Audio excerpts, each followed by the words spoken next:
All right, guys, we'll see you next week. Until then, adios.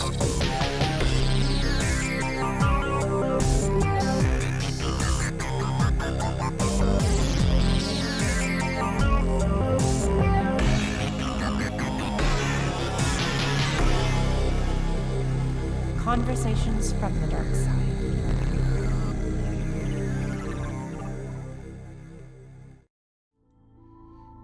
Hello, everyone. Welcome to another edition of Conversations from the Dark Side. Tonight, we have listened and you have decided, and this week's topic will be messages from beyond the grave. Should be an interesting topic. We'll take calls and text messages, voice messages, and emails about messages from beyond the grave. That can include Ouija boards, actual conversations, ghostly phone calls, appearances by the dead. Really, we're pretty loose on the topic here. Whatever that comes across your mind when you hear the topic, messages from beyond the grave, we'll be more than happy to catch what you have to say. If you'll look at the bottom of the screen, you will see our various entry points for your conversations. You can call in on the Discord call line and enter our waiting room where you'll be picked by the panel to talk about your experiences on the topic. We also have email at thedarkside@email.com. Plus, you can call our 24/7 automated Darkside hotline and leave a 3-minute voicemail pertaining to this or any topic of your choosing at any time. We'd be more than happy to hear what you have to say. When we come back, we will introduce the panel and we will fire this sucker up. Stay tuned. You are experiencing Conversations from the Dark Side.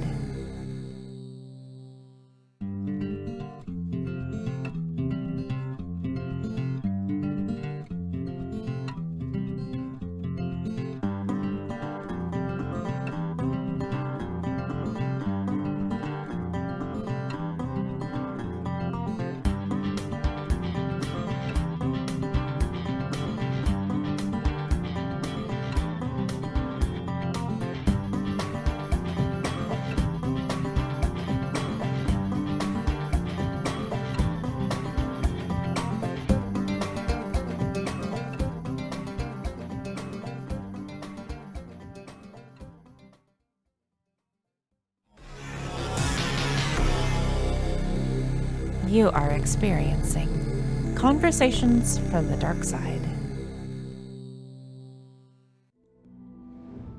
All right, hello again, everyone. Welcome back to Conversations from the Dark Side. I'd like to, if I may, introduce the all-star panel for this evening. First, making his second appearance, you know him, you'll love him, everyone's good pal, our good friend, John Boatofcar Shawler. Hello, everyone. I'm so glad to be here for my second appearance on Conversations from the Dark Side. And also back again after a triumphant turn on our Dreams and Nightmares show last week. Give it up for our good buddy, Jack Flack, Rob O'Hara. Hey, man, thanks for having me back. I'm changing my name to Bad Penny. You can't get rid of me. I just keep coming back. Good penny. So, fellas, the topic this week, messages from beyond the grave. But when you hear that, does anything pop into your head? Clearly not. Well, it's funny because the topic is, the topic itself always leads me to believe, it makes me think about what are these people doing when they're not contacting you from beyond the grave? And are they just waiting around? It's not the dumbest question I've ever heard. What do they do for fun in the afterlife? It's sort of like the when you're playing the dungeon crawler and you run up against Lizard King, who's been waiting on the third level in behind a locked door since time immemorial to run up against you with a sword. Interesting. Well, bizarre. I never thought about it, but yeah, I never thought about that for 1 second. Before we get too deep into this, I want to touch base on a message I received late last week, and it was before. I noticed it after the show was over, but I wanted to play. It was a voicemail I got from our good friend Alan, and I'm going to hush the music here if I may, and we're going to listen to this. This is a voicemail about his dreams. Are you guys ready? Here we go. So I want to tell you a story about a dream that a friend of mine had when he was in college. He told me about this dream. And I'd say it's just about the most terrifying dream that I could imagine. Strange thing about this dream is that it starts with him waking up in his room. So he wakes up in his room. It's early morning. It's still dark. And a man comes into the room. Like a stranger, like an old man. He doesn't recognize him. And the old man says to him, "You can't wake up. I've trapped you here. And you're going to stay here with me forever." So when he hears this, he's pretty shook up. Tries to wake up. He wakes up. He's in his room. Looks around. It's early morning. The guy comes in again. Looks at him and says, "I told you. You can't wake up. You're stuck here with me." So by now he's getting pretty shook up. He tries again. He wakes up again. He's sitting there. Just as he thinks he's okay, the guy comes in again and says, "You can keep trying, but this isn't going to work. You're stuck here forever." And would you believe he went through this process 5 or 6 times? By the 6th time he woke up, he was in a cold sweat. But the guy didn't come back. He was back to the real world. But he was absolutely terrified and still convinced that this guy was going to come back. Took him quite a while to get over it. Anyway, I hope you enjoyed the story. Take it easy now. Wow, chilling stuff there from Alan. You may also know Alan is the same. This is the same Alan that worked on Asteroids RX. So, on the ZX Spectrum. What'd you think of that one, fellas? Yeah, and that delivery too. Boy, he needs to pursue a career in voiceover work. Yeah, that was great. He sounded real good, very well done. But what do you think about a story like that? Have you ever had anything like that happen to you, Rob? You know, first of all, isn't it? You know, we depend on our minds every day. Like, I mean, we think like our minds are what keep us sane, right? Like when you think about somebody who suffers from mental illness or has hallucinations or stuff, it's like something's not right with their brain. And so we depend on like being on the same team as our mind, and which is where our dreams come from, So have a dream like that where your brain is like just coming up with something horrifying, and then you wake up and what are you going to do? Like, you're not going to, beat up your own brain. Like there's no revenge against that. I don't know, man. I did have a recurring dream when I was a kid, and it was all because this is a funny story. It was all because I tried to shove my best friend out my window. I want to hear this. A friend of mine came over, one of my best friends, my buddy Andy, and we were jumping on my bed. And my bed was right next to my window, which was pretty high up. And as we were bouncing, I thought, I wonder what would happen if he just went out that window. Like, I mean, I wasn't like I wasn't psychotic, but I was like 10. It seemed pretty funny. And so anyway, just, as I kind of just pretended to, nudge him a little bit. And he immediately fell backwards, and it broke part of my window, and it also bent the screen. And so we had to, and then I had to pretend like it was an accident, you know. But I never, after that point, had a screen in my window the whole rest of the time when I was a kid. So when I would open the window, it would just be wide open to the outside. And I started kind of developing this fear of somebody coming in through the window. And I would have these dreams at night where I would be laying in bed and kind of doze off and have these dreams where I was still in my room and a guy's head would come up, but like the top part of his head was missing, like the skull was missing, so I could see his brains or something. And he would say, "I told you to close your window," and then things would kind of move. I think this is around the time Poltergeist came out too, like things are flying around my room, you know. Man. And like I had that dream. I mean, I must have had that dream 20 times, and then I would wake up and I would immediately, I mean, now you're torn, right? Do you check to make sure the window's closed, like you hope it is, but do you go towards the window where you just saw, you know, old headless Harry sticking his head up? So I don't know, man, but yeah, it's just funny how your brain like gets in loops like that and plays tricks on you. Yeah, it's, I think that the head in the bedroom window thing is so prevalent because it combines the familiar and the unknown and the scary all in one, because there's no place that you feel more comfortable, you know, ideally, than in your own room, in your own bed.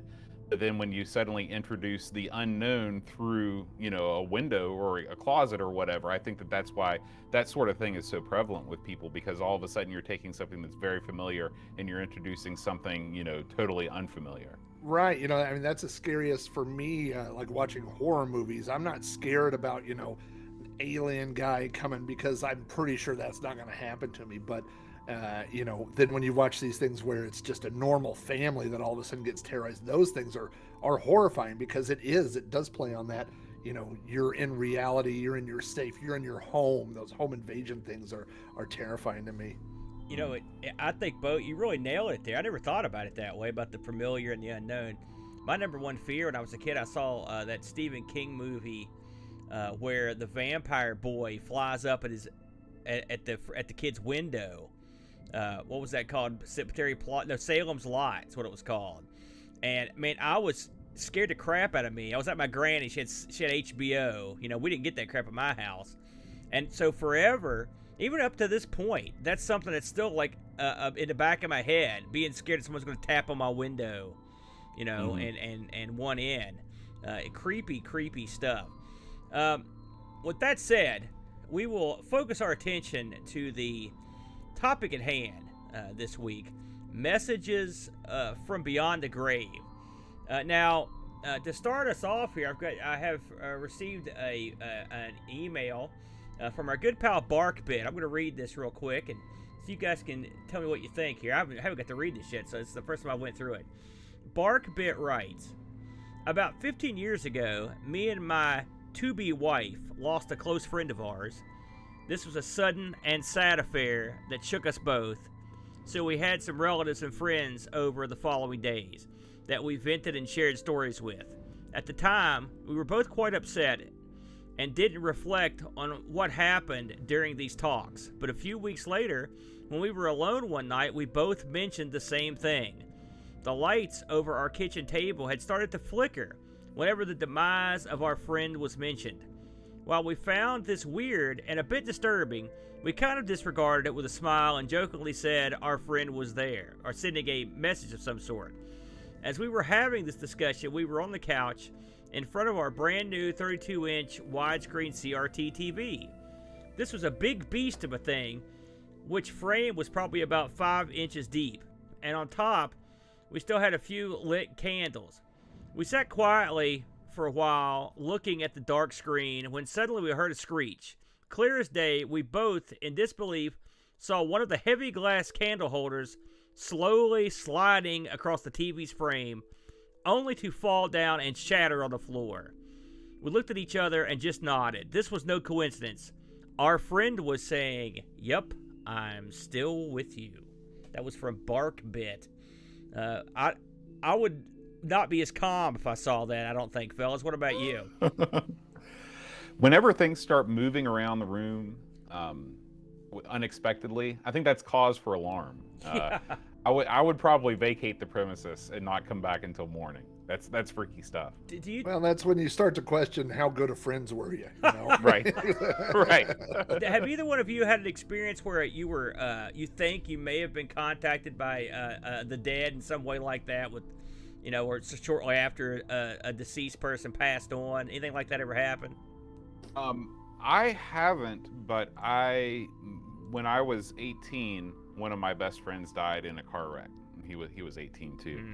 And at his funeral, his dad, who was a volunteer fire department, volunteer firefighter in Hurricane, said that his son, my friend, actually came to him while he was at the firehouse, and he was just sitting in the office there, and he turned around and there he was, and he said that he said his name is TJ. He said TJ said, I'm fine, everything's okay.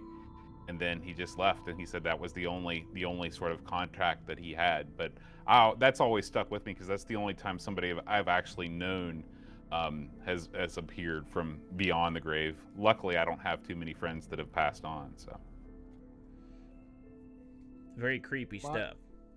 Yeah, I talked to my wife a little bit after last week's episode about the dreams and things, and the one thing that she said, which ties into tonight's show, is that her father passed away the year after she graduated high school. So she was a freshman in college, and her dad passed away.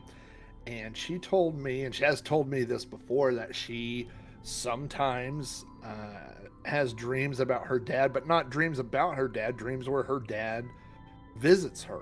And she said, she told me that the way that she can tell the difference is that sometimes she will dream like she's hanging out with her dad, and whenever she wakes up, she can smell him.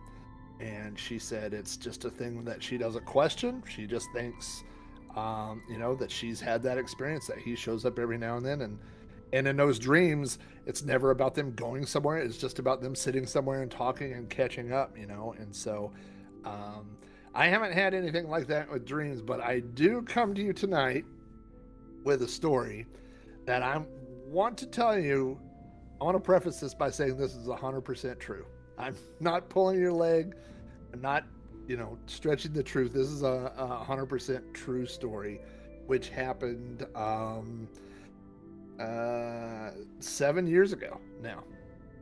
So 7 years ago, my favorite uncle, my Uncle Joe, passed away. And he passed away a few days before my 40th birthday, and we went to, he lived in Chicago, and, he was that type of uncle, like he had this big house, he had a dedicated Three Stooges room, just nice. Three Stooges collectibles. He had just all this stuff, like Chicago collectibles and stuff. And he was definitely a guy who was, I think it was probably a lot like me, to be honest with you. Like he would always go up to the Legion with $20 in his pocket, and would go up there and get smashed and have to walk home because he drank so much. And he would always come home with the $20. Like he couldn't buy himself a drink. People always bought him drinks, and he was just a fun guy. A lot of, he had a lot of jobs that were in the public, so a lot of people knew him and stuff. And so anyway, we went up for the funeral, and I ended up being a pallbearer on my 40th birthday for my Uncle Joe. So that was definitely a birthday and a time and experience that I'll never forget. All these things. That's a real bummer there. Kind of, it all overlaps, and having all your family come in and stuff. They had a wake, and they had to extend it for 2 days because so many people from the city and stuff came, and it was quite the event. So anyway, the little memorial sheets that you get at the funeral, we got one of those. And when we came home, my wife had a little frame that was the perfect size for it. And so she put it in this frame and put it in our laundry room. And this was in the last house that I lived with, and it was a relatively new house. So it's not, this ancient 100-year-old house with creaking boards and stuff. I mean, this is a, 5 or 6 year old house. This is a, a modern house. And she put it in the laundry room and hung it right by the washer and dryer. And just like the story you were just reading, I would go in there, and the lights would flicker. It was such a weird thing, and I'm the type of person that's predisposed not to really believe that there's something. I would be more apt to think that there's something going on with the wiring or the fluorescent light than, that this picture of my Uncle Joe is making the lights flicker when I walk in. But it was kind of undeniable that it was happening. We were walking, you'd go in there and then the lights would kind of flicker. And this was our laundry room was in off of a hallway that went between the garage and the main part of the house. So we always left that light on. So it wasn't like it was warming up, or anything like that. Like the light bulb was always on, and then and you could see it from other parts of the house. So it would be on, and then you would walk in there and, it would kind of flicker. And so at some point I told my wife, I said, you got to move this photo. This thing's creeping me out. Like every time I go in here, I'm looking at this picture of my Uncle Joe. And she says, all right, well, where do you want me to move it? And I said, you know what? Why don't you ask Uncle Joe? I said, you ask him, and then you put the picture wherever you want to put. So in our bedroom, there were a set of sunken in bookshelves. It was right next to my bed. And she literally, took this picture and kind of walked around for a minute and said, I think that's where I want to put it. I want to put it by these shelves. I went back in the living room. And then I heard her say my name. She says, Rob, come in here. And I was like the way that she said it, it was a little bit of maybe some fear, maybe some astonishment. Like, I don't really know, And so I go in there. She's got the picture sitting on the bookshelf. And she says, I want you to touch the bookshelf. And I said, okay, like, is it going to be hot or cold or something?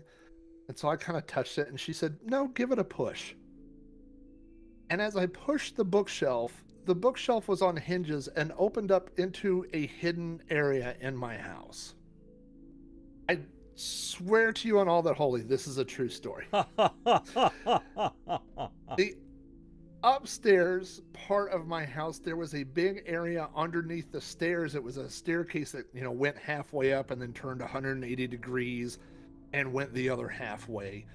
And so what it looks like is that the former owners, the original owners of the house, cut out a doorway and hung this shelf, which was then stuck closed with magnets. So you could put things on the shelf and never know that it would move. But if you pushed it just hard enough, magnets disengaged and this thing opened up into this area. I mean, the area was large enough where, easily 6 adults could walk in there. And then there was another area underneath where the steps were, which is where we started storing our Christmas tree. And we knew the realtor that had sold us the house, and we asked her, did she know about it? And she said, no, she had no idea. Nobody had ever told her. So we'd been living in this house with this basically secret little mini, bigger than a walk-in closet, a large area that we had never discovered, and we never would have found that unless my wife had put the picture of Uncle Joe on those shelves and dusted them off. So, was Uncle Joe showing us where the hidden thing was, or was it a series of coincidences? I don't really know. I can't tell you, but I can tell you that story is 100% true, that by following a picture of my Uncle Joe, we found a hidden room in our house. If there's ever been a message from beyond the grave, Uncle Joe was giving you some extra footage to store your tree. I'm waiting for the lights to start flickering right now. What a tale. Holy, so what do you think about that, Boat? Holy smokes. I know this isn't the dream episode, but one of my recurring dreams as a child was always finding a hidden room in my basement. I would walk down there and I would push on one of the bricks, because there was a brick wall down there, and it would swing open, and it would be tons and tons of video games. It was a dream. If there had been video games of that hidden thing, then that would have been full circle. That would have been great. But it is, I think it's one of the ultimate fantasies of home ownership. Well, I guess it could swing either way depending on what's in there, is finding, a secret area. There's got to be 1 in 1,000 people that have found a full secret room in their house. That's incredible. I love it. That's amazing. That's amazing. I will tell you that we looked at each other when it opened up, and I said, "You know what we can use this for?" And it was like a a bit in a comedy film. And at the exact same time, she said, "Put our suitcases here," and I said, "Sex dungeon." And boy, I should have waited a beat and waited to see what she said first, because I can tell you, for the next 5 years, that is exactly where we kept our suitcases. Where'd you put your sex dungeon equipment? That's what I want to know. I was going to buy some. No. You know, you gotta. Once you get a new room, you have to, fill it with stuff. That is quite a tale. Well, listen, everyone, what a tale. We're going to pop out for a brief commercial, and then we're going to start taking live calls. We've got some people here waiting patiently in the Discord chat room. If you would like to join us here on Discord, we'd love to have you. The address is at the bottom of the screen. It's bit.ly/conversations-from-the-dark-side. Come on in here, hop in the room, and when it's your turn, we will have you raise your hand, and we'll bring you in to talk with myself and Jack Flack and John Boatofcar Shawler. We'll be back in 2 minutes and 2 seconds. This is Conversations from the Dark Side.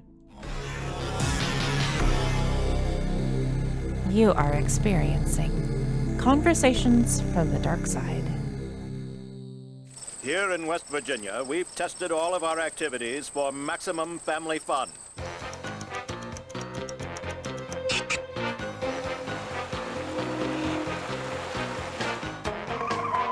Everything has been tested and retested to make sure your West Virginia vacation will be the best your family has ever had. So call today for more information and test out West Virginia for yourself.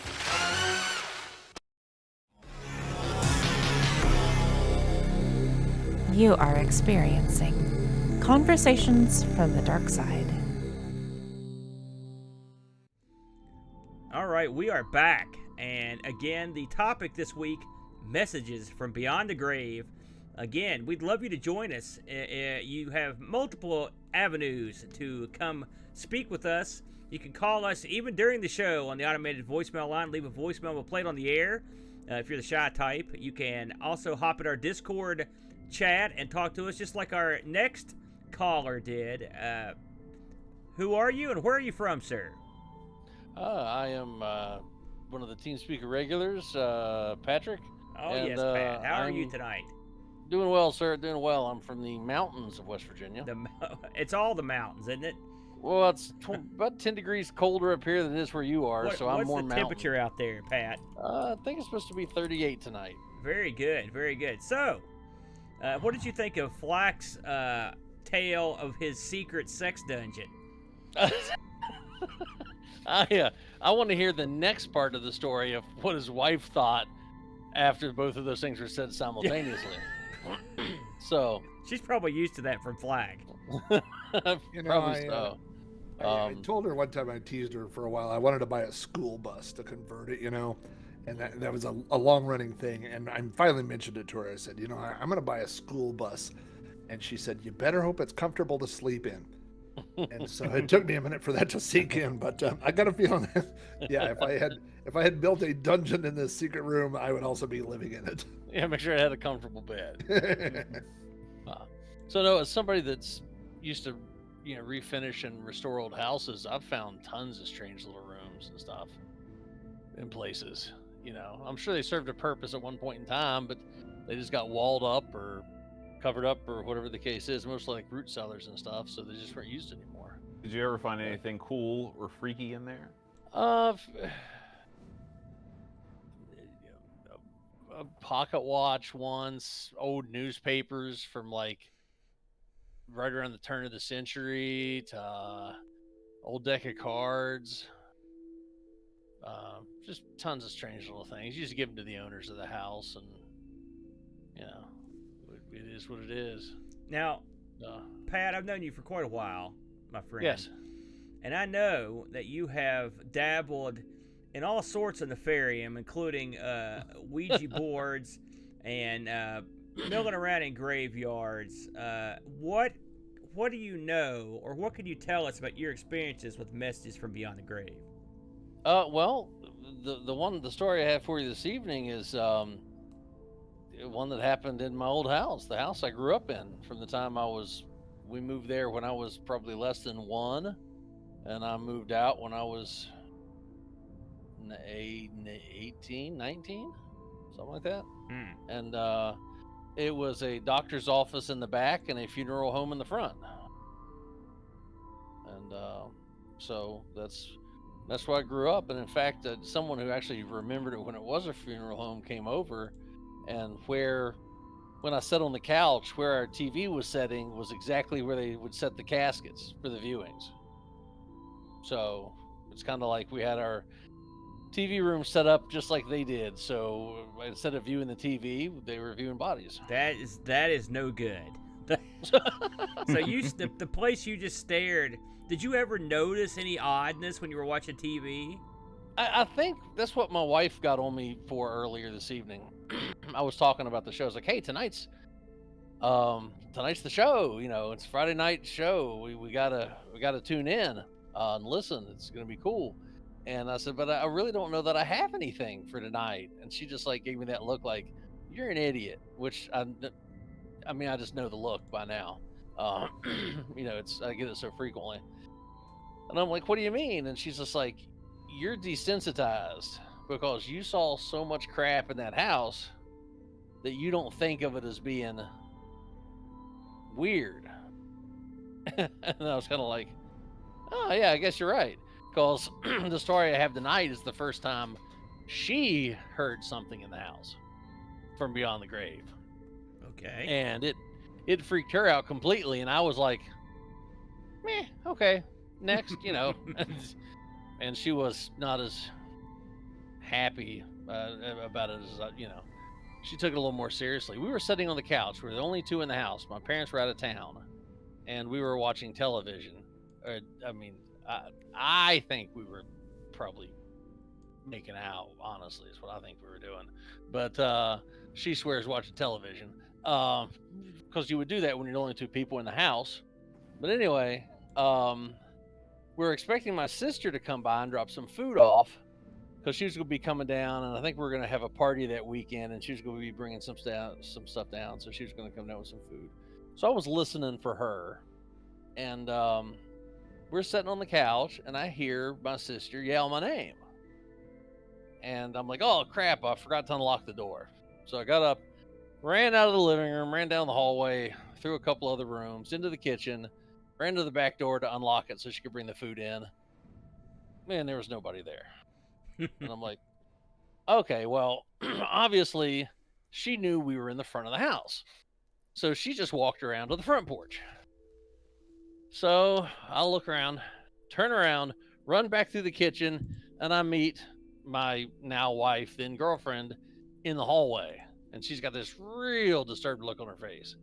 And I'm like, what's up? And she's just like, that's not your sister. And I'm like, yeah, it is. She's at the front door. She's like, there's nobody at the front door. Because she had just come from the front door area. And I was like, sure. And she's like, no, there's nobody here. And I'm like, well, hold on a second. So I walked back and looked, and sure enough, out in the driveway in the garage, my sister's car wasn't there. And she goes, the voice wasn't coming from outside. The voice was coming from upstairs. And I'm like, oh, okay. Because the stairs leading to the upstairs was right near the living room. So when I heard her yell, I couldn't tell where it was coming from exactly. So I ran into the kitchen, and then I heard her yell again, and it sounded like the other side of the house. But my wife was standing in the hallway. She's like, the voice is coming from upstairs. And I'm like, oh, that must just be the nurse then, whoever the lady that, you know, there's a lady that wandered around the house every once in a while dressed in like a nurse's uniform or something. And but I guess she just was yelling at me for some reason. I don't know what it was, you know. But anyway, that was the first time. I mean, that's not the first time I'd heard it, but that's the first time that Barb had been exposed to someone yelling one of our family members' names in the house, and you got to go track down who it is or where they're at, or, you know. But I just got to the point where, you know, do I believe in the paranormal? I'm sure there's tons of stuff out there that we don't understand. I'll say that. And far be it for me to think that I have any more say in being here than they do. So usually I just ended up being like, well, obviously they wanted my attention for something, so I'd stand there for a minute and be like, you got me, what do you want? And either you'd hear something else or you wouldn't. I'd be like, all right. And then I was going about my business, and that's kind of how I treated it after that. But some of my friends that I had over didn't take to my less than relaxed or nonchalant attitude about the voices. I like your So- philosophy there. On Yeah, that. I got a question for you guys on the panel. Would it bother you to live in a place that used to be a funeral home? And I have a story about that real quick, but I want to hear what you guys have to say. Didn't bother me. I was gonna say that clearly didn't bother Pat. Right? Yeah, Pat's good. I think I was I dated a girl for a long time that is a ghost hunter and a paranormal, a folklorist and whatnot. And so I've been to many places with her that are supposed to be haunted and whatnot. And sometimes you go there and you don't get any, and you just go there just like any other place. Sometimes you get a weird feeling, and then a very few times you go somewhere and you get a real bad feeling. So I think my answer to the question would be, if I could go in there and didn't feel weirded out, I would probably better pull it off. If I did feel weirded out, then probably not. So I'd have to go there and check it out and spend a little time there before I could make a determination. I do think around our house it was treated as so kind of nonchalantly. Like, I remember one night I had stayed out exceptionally late, or maybe it was a weekend worth of staying out late, and I can't remember, but my dad was watching TV in the living room. He was sitting in a chair, and I came in and laid down on the couch and just passed out cold, on the couch. And apparently I was snoring through football or something like that. And he woke me up, and we had some conversations. Just like, you don't mind me laying here? He said, yeah, but my God, son, you're out so cold. I thought you should have been laying on the other side of the room. Which was the side, our couch was on one side, and where they used to view was on the other. He said, if I was getting worried about it, I thought you might have. That's a great laying line. on the other side, And I was like, oh, sorry, But it was, we didn't think, never thought anything of it exactly, But did I see a bunch of stuff? I didn't see a ton of stuff. I heard things. I didn't see people. My brother, oldest brother, used to say he always saw the lady in the nurse's clothing, because I guess back in the 30s and 40s, nurses had that very specific look. Not so much now where it's just scrubs or whatever, but they had the white pressed uniform and everything. Sure, yeah. Said he saw her a couple of times walking around in the upstairs of the house. And I don't know. The reason I bring it up is there is a pretty prominent funeral parlor in my town that went out of business, and then for a while it opened itself up as an event place, and that's where my sister got married. And so we went there. Inside it was like a church, and there were pews, and you sat down, and how like there's usually a separate area where the bride gets ready and the bridesmaids and all that, so nobody could see them or whatever. And they were like, oh, there's a separate building. And I'm like, yeah, that's where they used to cremate people. It's like the cremation building that they had done that. But anyway, I guess a lot of people didn't like going, they went out of business, after a few years. And it has since been repurchased. And for the past 10 years, it has been a daycare called Peanut Butter Jelly Time. And every part of that's wrong. I know. I just don't. There's no right to that. Wow. My kids are older, but I always think about that. Like, I wonder if I would. How would I feel about sending my kids to a place that used to be a funeral parlor? But Children, if everyone's good today, we get to visit the crematorium again. Yeah, right. Or maybe if you're good, you won't have to visit it. They'll still make peanut butter jelly for you. Yeah, it'd be a better way to put it. That is creepy stuff. By the way, I didn't get to hear you talk. Would you live in a funeral parlor? Boy, you know, I always think about places like the Sharon Tate house, you know, places where horrible stuff has happened in the past, and you wonder, like, how long does it take? Well, like, you know, I went to what some consider to be the most haunted campus in the country, which is Ohio University. You might not know that, but it's true. And there was a room in my dorm that I lived in my sophomore year that they actually boarded up after somebody killed themselves in there, because nobody wanted to live in a room where, you know, somebody killed themselves. And you wonder, how long does it take for the sort of supernatural taint to wear off, and or is it, you know, it's. I think I'd probably just have to knock the house down and start again from scratch, is what I'm saying. No, Really? no funeral parlor. Yeah, no good. But I mean, if you think about it, nothing really bad happened there. I mean, people, sure, they had funerals there. Whatever bad happened somewhere else. I guess that's a good point. That's They a good brought them there. Now, granted, there's a lot of emotion, a lot of sadness associated with that, but that's by the living. Mm-hmm. You know, that's My wife and I are split so far on this issue. I told her, I said, I could move into that place tomorrow and I could cook pizzas in that crematorium thing. It wouldn't bother me in the slightest. And she wants no part of it. She does not want to go in. And I will tell you, my buddy Andy, who works for the local fire department, is if you ever go house shopping, don't go with somebody who works for the fire department, because I've driven around town with him before and he will point out, oh, that's where that lady hung herself. Oh, you don't want that house. You don't, you know, Oh, he knows yeah. Oh, that's everything that's happened. Yeah. My grandfather was chief of police. He was like that too. Like, see that house Exactly, over yeah. there? I'm like, oh yeah, that's a real pretty. Yeah, lady blew a guy's head off in that one. I'm like, oh, okay, thanks. I mean, I was like 10 years old hearing those stories. And now for me, I'm like, you know, put some spackle and some paint, and I get a discount. I'm all about the cheap. I love You it. know, I don't know. I think I'm kind of with Aaron on this one. I think it has to do with the feel of the place. I mean, did strange things go on there? Sure, all the time. Did I ever feel malice, or did I ever feel that my life was somehow being threatened? No, only by my siblings occasionally, but never, you know, but never, no, never by any other cause. Now, if I'd have felt things like that, you know, maybe I'd be adamantly opposed to it, but you know, Sure, I never have. But you and I, Aaron, have been in some places where I wasn't necessarily particularly happy to be.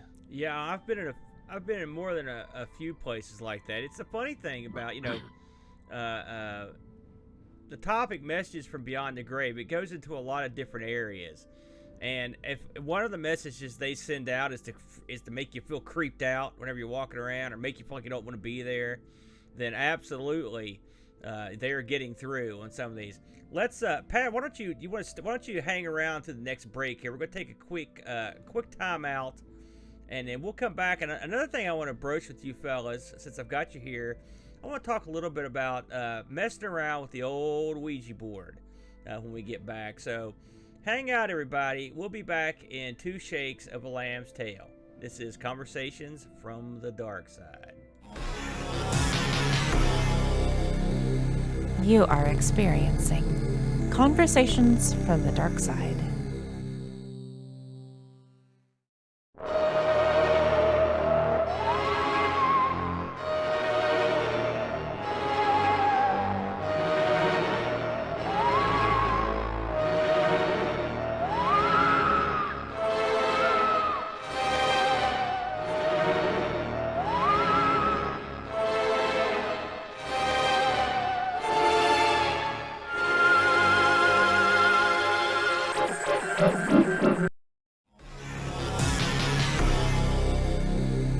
You are experiencing Conversations from the Darkside. All right, we are back. We've got a 3-man group here along with myself. We've got our good buddy, John Boatofcar Shawler, our good pal, Jack Flack, and our fine caller, Patrick. I want to mention to you guys once again that if you're interested in joining the gang here, feel free to pop on our Discord call line listed on the screen right there. You can also email us at thedarkside@email.com. You can also leave us a text message or a call on our automated voicemail at 304-397-0810. Open anytime and ready to take your 3-minute or less voice message. Now, when we left, guys, we were just talking about places that creeped us out, and in general, where we think maybe the dead are bare minimum making us uncomfortable. Flack, what were you saying about that when we left? Oh, that was 2 stories ago, Aaron. No, I think we were just saying that, whether or not we would be bothered by living in those places or whatever. But, it depends on how you feel spirits or something from the other world would connect to you. Is it from a place? Like, are they stuck in a place like where something happened, like a house or something? Or can you open that channel of communication, which I think kind of brings us into Ouija boards, and I know different people, I know some people that are just deathly afraid, you know what I mean, of they won't mess with them, they won't look at them. Now, I had a friend, my buddy Jeff, who I talk about all the time on my shows and my podcasts, came over to my house in 8th or 9th grade, somewhere around there, and brought a Ouija board. And all I knew about Ouija boards was from The Exorcist. I think there's a Ouija board in there, and then from the movie Witchboard. And neither of those, like, things don't go well, right? So they, Yeah. like, it hasn't come with, good tidings or whatever. And so, I knew that they were like these ancient boards that had been created to facilitate communications with spirits and people from the other world. And I asked him, I was like, did you, get this for you inherit it from, a relative or something? He said, no, I got it at Walmart. And I always thought it was funny. It was a Ouija board made by Parker Brothers. Yeah. That's what he had. And so that took a little bit of the mysticism away out of it, from me. And the two of us messed around with it, and either he was moving it or I was moving it. We took turns moving it, and then eventually we were like, oh, all right, let's both promise this time neither of us will move it. And then of course it didn't move, so we didn't have any luck with that Ouija board. And I eventually, once I was a little bit older and calling PC based BBSs, so this would have been the early to the mid 90s, I gave it to a guy. And there were all these different BBSs, and of course guys on BBSs were always talking about how to hack things or how to blow things up or how to things like that, right? But there was this one BBS that was all girls, and Whoa. they had it was 5 sysops, and they were all girls. All right. And they would post all these crazy stories. Like, they would post that they were having a BBS, pillow fight. And it was very different than the guy culture that kind of existed in the BBS world. Like, they weren't worried about blowing stuff up. They were just telling fun stories and all these tales. And eventually they started this whole thread about how they had begun talking to spirits. And like, this spirit had a name and a backstory and all these crazy things, and that they had started communicating to the spirit with an Ouija board. And they said that they had done all these things. And so it was a quite extensive tale that they told. I mean, that went, over several weeks about how this spirit, and then how it was more and more, becoming aggressive, and they had to get rid of this Ouija board because they felt like they had opened some portal of communication, And then towards the end of the story, they were like, we felt bad because this guy had loaned us this Ouija board, And I was like, hey, that's the guy I loaned my Ouija board. And then I realized that it was my Ouija board that they were talking about, and which was really Jeff's Ouija board. So I always found, I love this whole story where, you know, they had all these things and they were, whether or not they were really convinced they were talking to ghosts, I don't really know. But that it was the same Ouija board that I had owned and that it had been loaned out. So... and then, you know, I mentioned it to one of them one time and they said, well, it doesn't matter. It's not about who made it. It's not, you know, Parker Brothers isn't putting the spirits in there. It's a tool, something that facilitates that communication, that opens that communication channel. And it doesn't matter if it's a toy or a real one or whatever. And I never really thought about it that way, but I did enjoy the fact that, you know, supposedly my Ouija board was used in this crazy tale. But I'm assuming you guys have been to a party, or, you know, maybe when you were younger or something, and seen people playing with Ouija boards. Have you ever had any quote unquote success with that? Or Well, the I'll hop in thing here is- real quick. go I'll ahead. jump in for you, man. I lived with a guy named Big Head, and Big Head had a philosophy where, his name was. that sounds like a story in and of itself. His right name there. was Todd, but Oh, okay, all right. I called him Big Head because of the band, and our other roommate called him that because she thought he was arrogant. But either way it went, we loved Big Head. I call him Big Head because his head was larger than his body. Yeah, he had a big head, but Big Head had a philosophy on this where he said they wouldn't work if you didn't make it yourself, and he actually made his own Ouija board. I remember you remember that, Pat? He actually sort of Yes. singed it and stuff. I always thought that was kind of Yes. cool. But you know, I've had the Ouija out plenty of times. I mean, many times, not just at parties, but like actually in places that were allegedly haunted. You know, among other times. And you know, when you say, did we have a success or? Listen, I've seen that the Flechette move all over that board at an alarming rate, and sometimes it spells out stuff. Sometimes it says nonsense. I personally have never moved it. That's my philosophy on this, because I'm not intentionally anyway. So you never know. One would assume that someone's screwing with you, right? But that's the whole point of the Ouija board. You mentioned it, Rob, when you played with it with your buddy. It didn't go anywhere. Well, no one did anything, you know, so it makes you wonder if there's anything to it. But all that said, they are central to a lot of ghost stories and movies and stuff, you know, paranormal ghost groups and stuff on TV. You see them using that stuff all the time, the old Ouija board. It is, you're right, when you look at something, I've got one sitting up here right beside me, actually, on the shelf, and it's on top of, like, you got Monopoly, you got Clue or whatever, and they're all made by the same guy. So, I mean, I suppose technically you could take the Clue board and get out the dice or something, and maybe you could use that to talk to the dead if it didn't matter. It is weird to use something you bought at Kmart to communicate with the dead. It's always struck me as kind of strange. But I can't say, I've never been using one and all of a sudden, like, a portal opened or anything like that.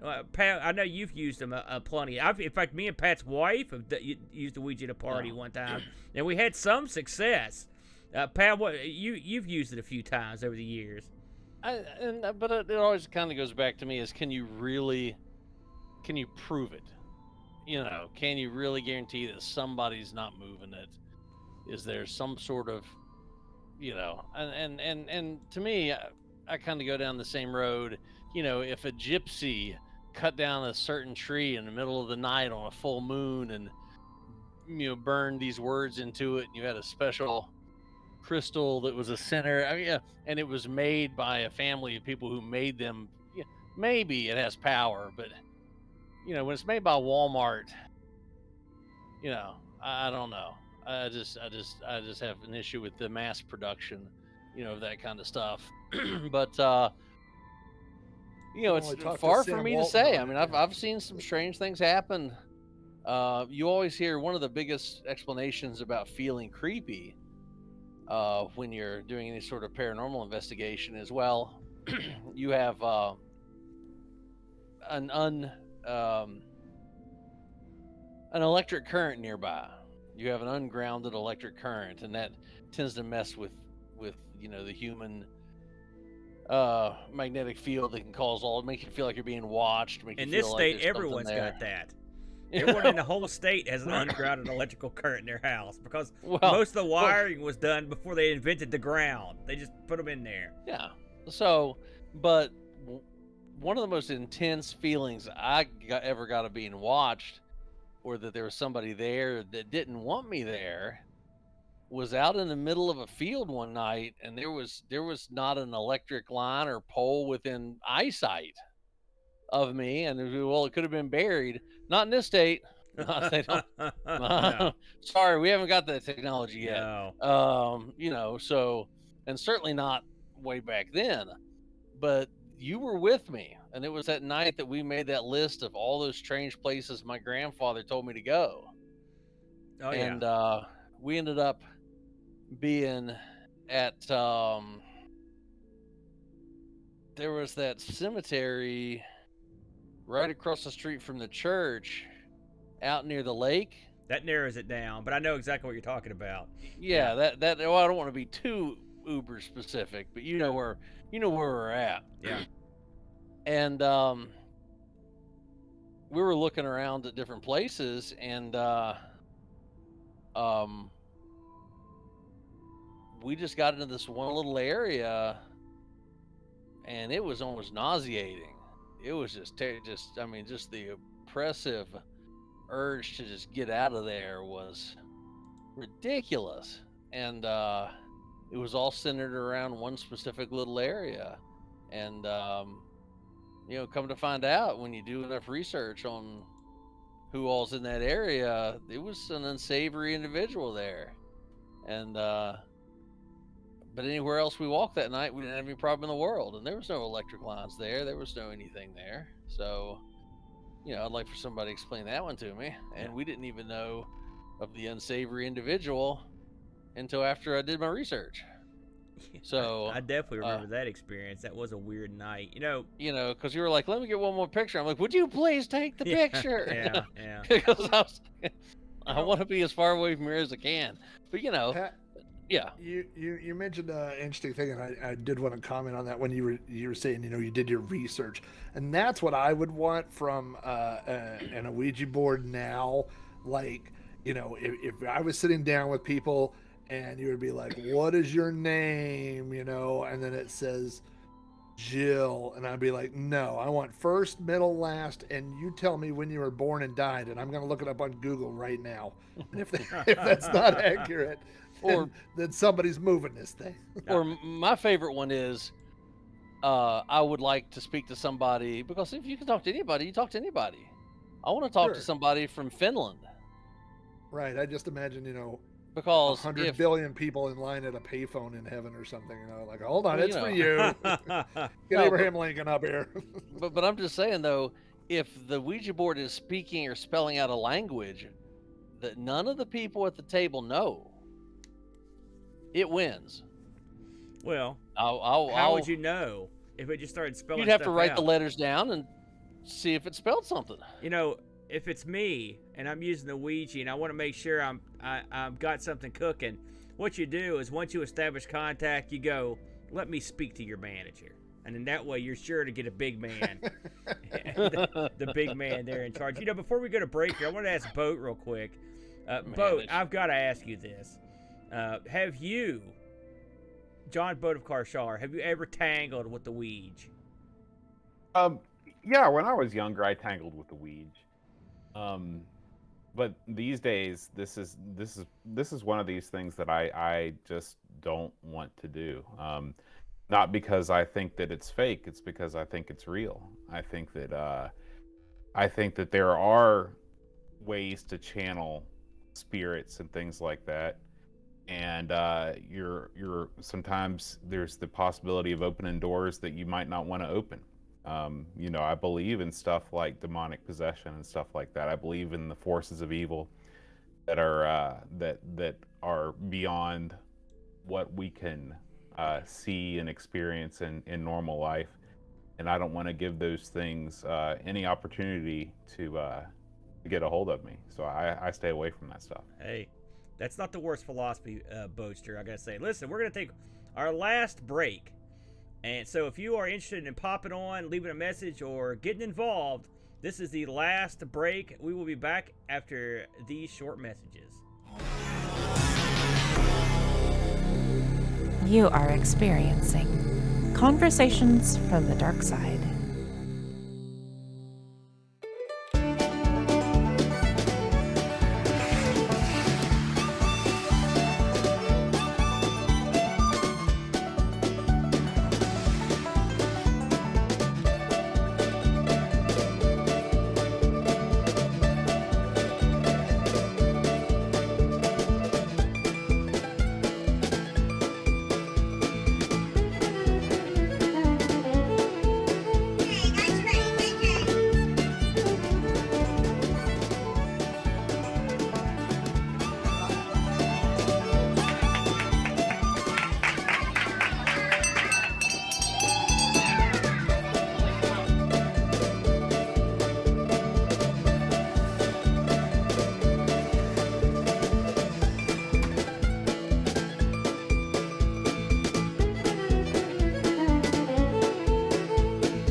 You are experiencing Conversations from the Dark Side. All right, we are back with the final segment here on Conversations from the Dark Side. Wanted to touch, before we get back to the panel here, we'd had a few messages scroll by.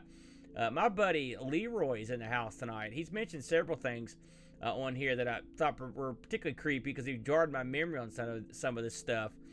We had a good friend of ours named Rich who passed away, gosh, it would have been probably 17, 18 years ago now, gosh, or maybe less, maybe 12. And Rich was a real good friend of both of ours, and we took his death pretty hard. And we often would think he would communicate with us. We were chatting one time up at my old house, and I had his picture on an entertainment center. And at one time, as we were talking about him, it fell off. That was pretty creepy. I used to have these bead curtains, and occasionally we'd be chatting or something, and those things would just start shaking on their own, stuff like that. Pretty creepy stuff from back in the day. I think we could agree that if we perceive that the dead are speaking to us, it's super duper creepy. But would anyone say with certainty that the dead can speak to you, the living? Does any of y'all think that with 100% certainty? I can't say for certain just because it's never happened to me, you know. Mm-hmm. Like I've never had someone tell me. And again, you know, this kind of goes back to with our things of dreams. Like people will say, "Oh, I had a dream of someone and they told me something," but it's something that you must have already known, you know. So that, for me, that would have to be the proof that I would need. I would need to get a message from someone who told me a fact that I know for a fact I don't know, and then look it up and find that's true. And if that happens, Rob's going to be changing a lot of things in his life. Yeah, I like that's a great answer. What about you, Boat? What do you think? Yeah, I'm open to the possibility that that people that have moved on to the next life can interact with people in this life. You know, I'm Catholic, and there's all kinds of stories of apparitions in the church. You know, the Virgin Mary appearing at various times in history, various saints appearing as apparitions to guide people and help people. So I'm open to the possibility that it exists, but I have not experienced it myself. And Pat? You know, I come from the the theory that they're just,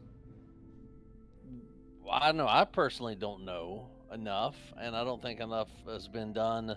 It's like the old analogy of taking a spoonful of ocean water and looking at it and going, well, there's no sharks in my spoon, so obviously sharks don't exist.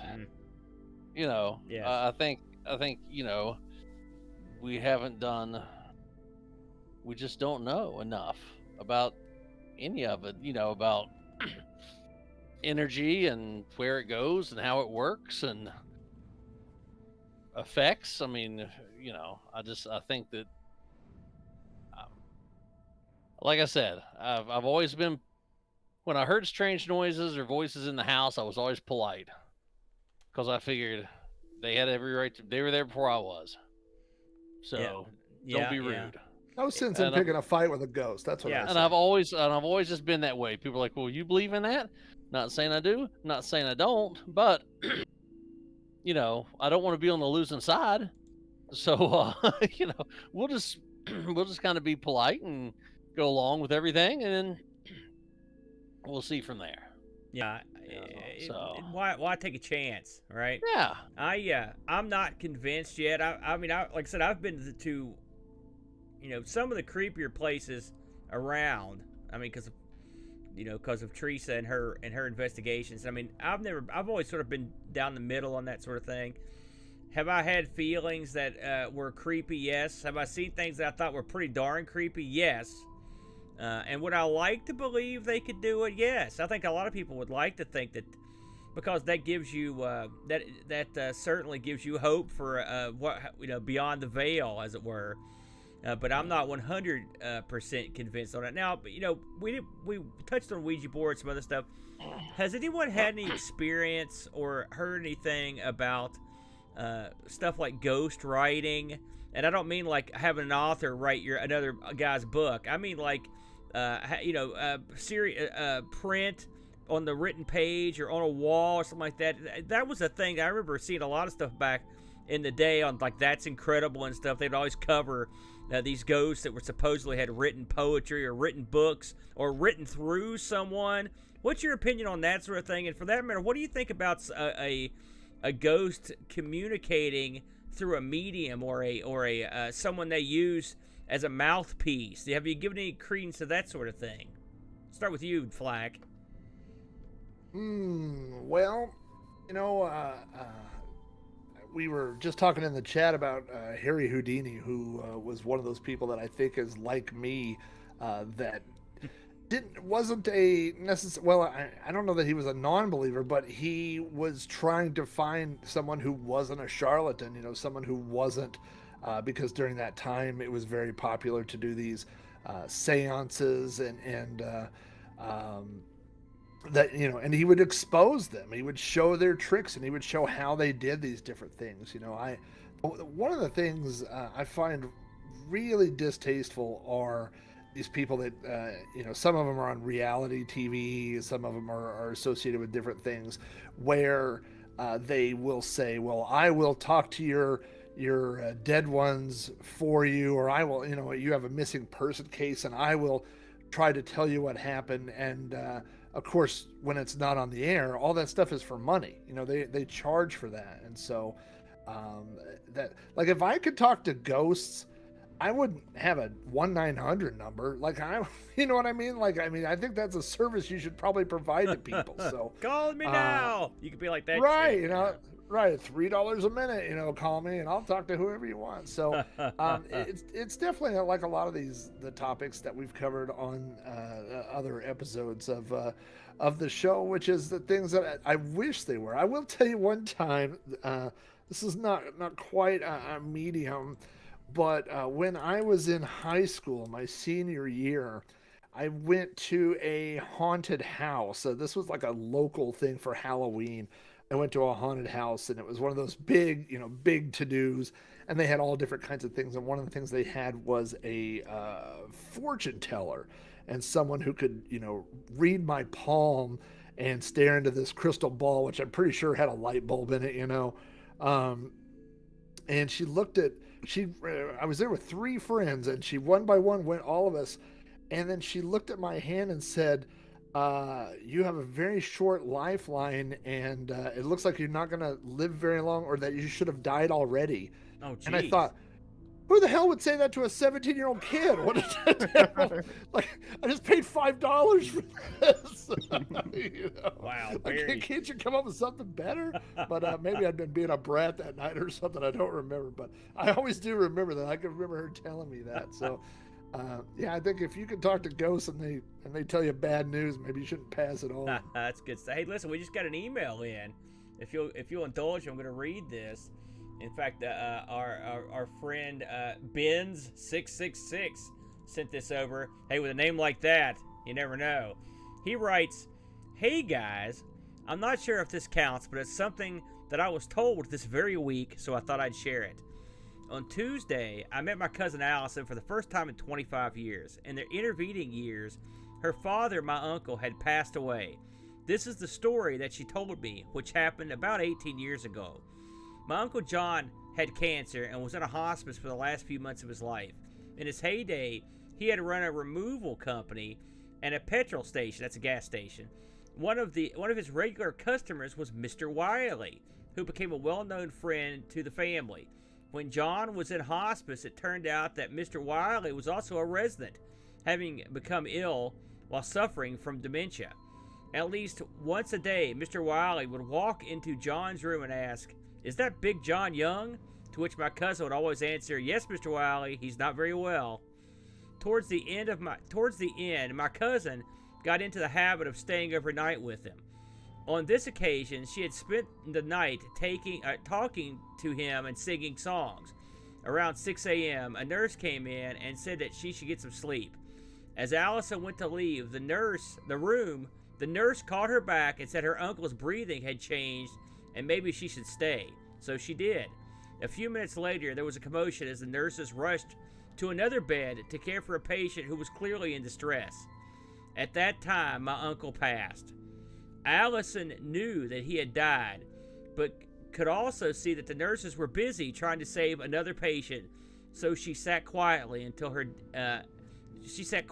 her dad until things calmed down. During this time, Mr. Wiley appeared. Instead of doing his usual, 'Is that Big John Young?' this time he was insistent that he'd seen John leaving with a young woman. He was adamant. My cousin assured him that John had just passed. Late, my cousin went for a cigarette in the conservatory of the hospice. A man came into the conservatory who was clearly upset. My cousin asked if he was okay. He said his daughter had just died. They chatted for a while, and he told her that at the end, his daughter had kept saying, 'What's your name?' Eventually, she said, 'Ah, your name is John.' She died moments later. She was 20 years old. I'm not religious or spiritual in the slightest, but this made me think. So I count it as a message from beyond the grave." Yes, I guarantee you that's a message from beyond the grave. What do you guys make of that? Yeah, crazy story.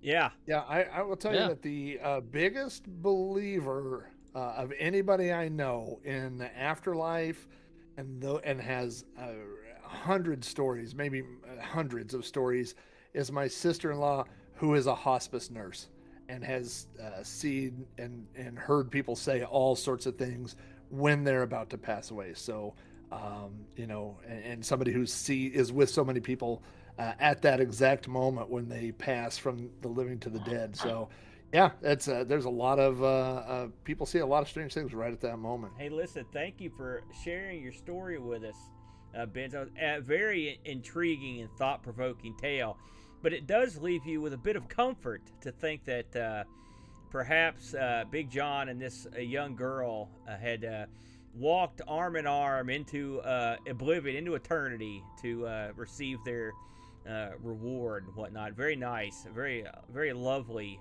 message. Well, fellas, we're gonna run the horn real quick. Any final thoughts before we call it a night here? What about you, Patty? No, I think some of the stuff we heard this evening was fantastic, and amazing, and I think a lot like me when my wife got on me for saying that I didn't have anything, and she's like, "No, you got so much stuff you don't think about it." I think we all have something.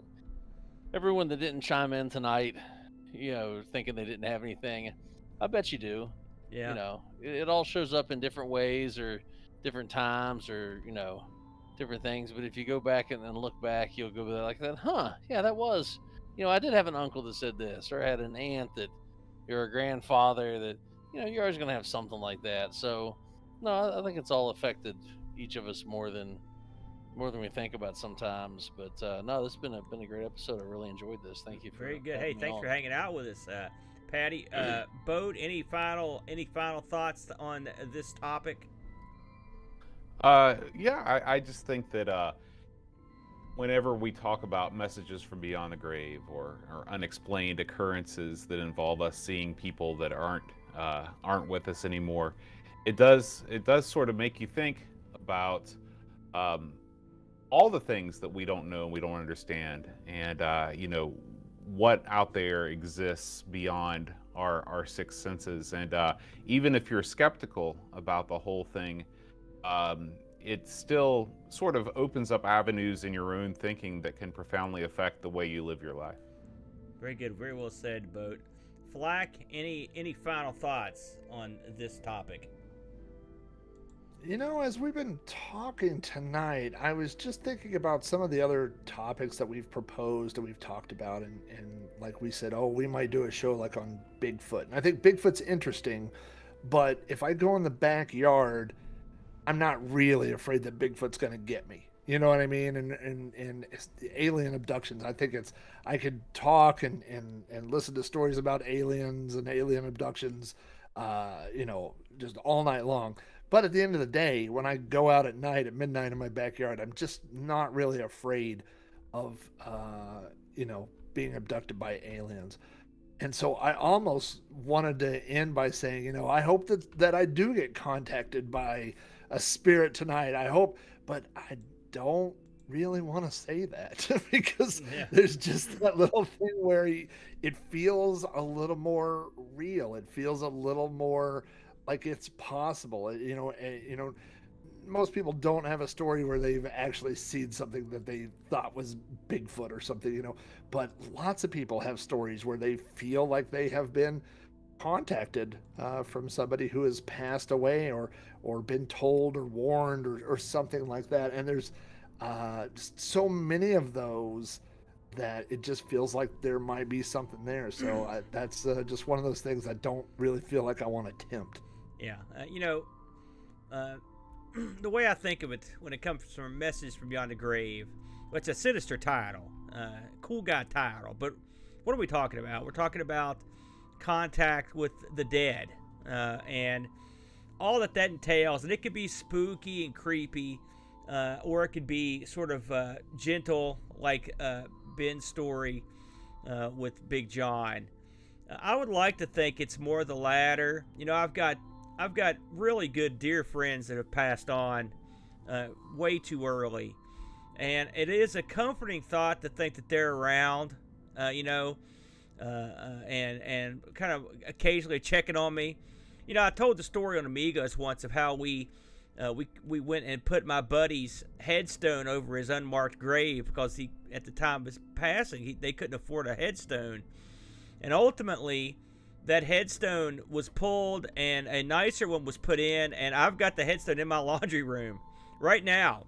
So I feel, which is goofy, I'll grant you, but I always keep hold of that because I like to think of my friend when I occasionally when I go in there or just think about it being in there, and I hope that there's a connection there, that he is still around. I'm at ease with the possibility of having a spirit nearby, and I would love to hear some direct message. And to tie this in with last week's show on dreams, I've dreamed about a lot of my passed away buddies many times, and many times had conversations with them knowing they were dead, and so there's some relief to it. So I guess if I can close the show with anything, a message from beyond the grave can always be horrific or scary, but it's often, I think, could be a nice thing, a comforting thing, and you could look at it either way, I suppose, the creepy way or the fun way.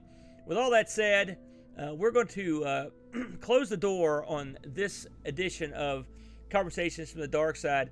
As you guys know, we are playing these on our channel throughout October to celebrate Halloween. Next week's topic has already been determined, and next week's topic is just going to be a simple ghost stories. This we broadcast 2 days before Halloween, so pull out your best ghost story and get with me at one of our various connection points. I love to hear them, and for that matter, we're going to use next week's as sort of a catch-off or something that you wanted to say about the previous topics that you didn't get in. Feel free to send anything you want. Again, our automated voicemail is open 24/7, and you can always email. So at any point, feel free to send in a voicemail. We'd love to play it on the air. Again, thanks to our friends Pat and Boat and Rob Flack O'Hara for helping me out tonight. And I hope you guys have a pleasant evening. And if you receive a message from the grave tonight, I hope it is a pleasant one. Have a good evening, everybody. It's been fun for us, and we will catch you guys next week on Conversations from the Dark Side.